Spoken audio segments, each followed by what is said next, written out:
Kalau fattening itu memang perputarannya cepat. 3 bulan sampai 4 bulan dia udah bisa muter. Sedangkan kalau breeding itu tergantung domba atau sapi. Kalau sapi kan berarti buntingnya 9 bulan. Berarti kalau dia sampai bisa dilepas, kurang lebih anaknya harus di umur 3 sampai 4 bulan. Berarti mengandung 9 bulan, anaknya disapih 3 bulan 4 bulan, berarti 12 sampai 13 bulan baru dia bisa merasakan hasilnya.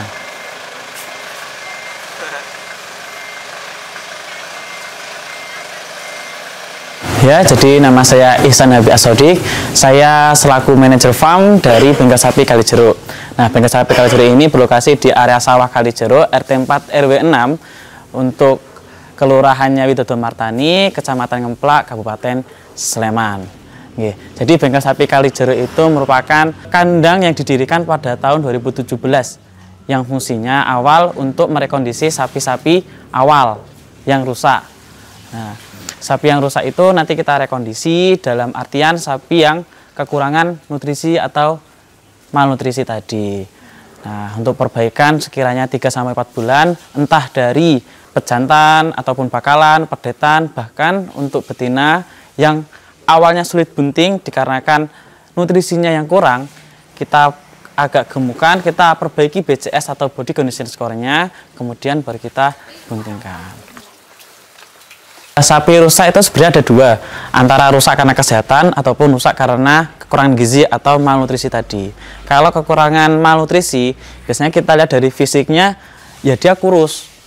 Nah, kurus, tetapi untuk beberapa bagian seperti rambutnya yang halus, tetepan, dia masih matanya bersinar, dia masih aktif, masih mau makan, dan lain-lain. Nah, itu berarti sapi yang sehat tetapi sakit malnutrisi.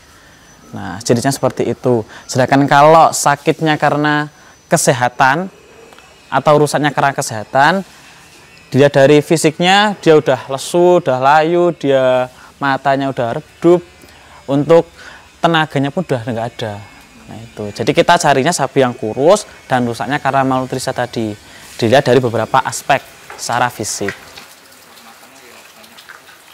Untuk pertama kali sapi masuk di kandang, yang jelas kita ketahui dulu sapinya berasal dari mana. Apakah dari dekat atau jauh. Kalau dari dekat, untuk tingkat stresnya dia masih rendah. Kalau dari jauh, tingkat stres pasti lebih tinggi. Tapi itu juga tergantung dari sapinya itu sendiri. Kalau misalkan dia masuk ke kandang, posisi dia udah lemas, dia nafsu makan nggak ada, nanti kita kasih vitamin nafsu makan, kemudian ATP. Nanti itu kita injek untuk menghilangkan rasa stres dan energinya. Seperti itu. Nah, setelah itu tadi, untuk overall, entah dia sapi ataupun kambing dan domba yang baru masuk, kita kasih obat cacing. Karena kan kita nggak tahu sebelum-sebelumnya dia makannya apa, apakah dia bersih dan lain-lainnya atau tidak, kita nggak tahu. Untuk memproteksi pencernaannya itu, kita kasih obat cacing. Seperti itu. Nah, setelah itu nanti mungkin 1-3 hari kita kasih hijauan supaya dia adaptif di kandang kita. Bahkan nanti kalau misalkan dia awalnya belum mengenal apa namanya konsentrat, nanti kita kenalkan secara sedikit-sedikit. Entah pemberiannya yang harusnya mungkin kebutuhan 3 kilo, mungkin kita kasih setengah kilo dulu, 1 kilo dulu. Dan ataupun nanti kalau dia nggak mau konsentrat kering, karena mungkin kebiasaannya basah, mungkin kita kasih basah dulu. Nanti kita kurangin kadar airnya sehingga sampai kering seperti biasa. Kalau dari saya sih yang tak lihat dari kaki sama bagian leher. Nah, jadi ketika kakinya itu udah agak silang, kemudian kakinya kalau yang masih bagus itu dia kakinya agak jinjit. Dia potensi untuk perkembangannya dia lebih besar. Karena di pertulangannya dia gede juga kan untuk kakinya. Jadi potensi misalkan nanti dia berkembangnya lebih besar, ADG-nya tinggi, dia mampu secara fisik. Kemudian kalau dari leher dan rahang, yaitu kita lihat berarti kalau dia besar, kemudian rahangnya besar, kemungkinan untuk dia menggayemi, untuk dia makan, dia pun juga lebih besar potensinya, kayak gitu. Sebenarnya kalau menguntungkan, sama-sama menguntungkan, Mas. Dan itu pun untuk lini bisnisnya masih sangat besar sekali untuk di peternakan. Tapi hanya masalah waktu. Kalau fattening itu memang perputarannya cepat. 3 bulan sampai 4 bulan dia udah bisa muter. Sedangkan kalau breeding itu tergantung domba atau sapi. Kalau sapi kan berarti buntinya 9 bulan. Berarti kalau dia sampai bisa dilepas, kurang lebih anaknya harus di umur 3 sampai 4 bulan. Berarti mengandung 9 bulan, anaknya di sapi 3 bulan 4 bulan, berarti 12 sampai 13 bulan baru dia bisa merasakan hasilnya. Seperti itu. Walaupun ya sama-sama menguntungkan, tergantung nanti teknik pemeliharaannya seperti apa. Apakah bisa mengefektifkan dan mengefisienkan pemeliharaan atau tidak, terutama di pakan. Karena pakan itu bisa sampai 70 sampai 80 untuk pengeluaran pengeluaran pemeliharaan. Posisi yang pas untuk kita melakukan pemeliharaan sapi fattening. Dengan hitung-hitungan seperti ini, 3 bulan itu waktu yang cukup sih kalau kita hitung di pakannya. Karena pemeliharaan sapi khususnya untuk pakan itu kita mengeluarkan biaya yang cukup besar. Jadi bagaimana kita seefektif mungkin, kita seefisien mungkin, 3-4 bulan itu bisa keluar. 3-4 bulan itu kita ada target ADG. ADG untuk sapi kalau bisa itu minimal 0,8 sampai 1 minimal. Jadi kalau rata-rata 1 kiloan, berarti 3 bulan sampai 4 bulan udah nambah 90 sampai 120 kilo. Nah, itu sudah cukup banget untuk pemeliharaan 3 sampai 4 bulan untuk perputarannya yang cepat.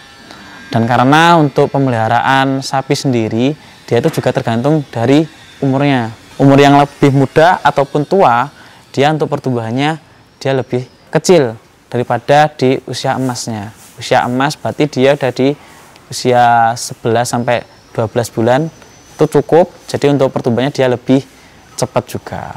Jadi untuk peternak mungkin kalau yang mau cari-cari sapi di kisaran segitu umurnya. Konsentrat sama hijauan dia itu saling melengkapi. Untuk hijauan kita butuh untuk seratnya. Serat tadi digunakan untuk si bakteri. Karena yang hanya bisa mencerna si serat itu hanya bakteri yang ada di rumen. Nah, sedangkan konsentrat itu udah campuran pakan, jadi untuk protein, lemak, kemudian SK, kemudian TDN, energi dan lain-lain dia udah lengkap. Jadi untuk meningkatkan pertumbuhan itu emang sangat efektif menggunakan konsentrat.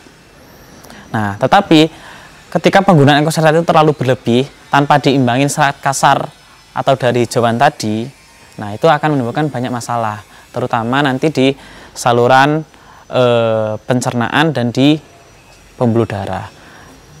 Karena ketika konsentrat itu nanti berlebih, dia akan mengalami pengasaman. Nah, pengasaman itu nanti akan mempengaruhi di rumen, mempengaruhi di pembuluh darah, bisa jadi nanti mempengaruhi di tulang. Nah, seperti itu.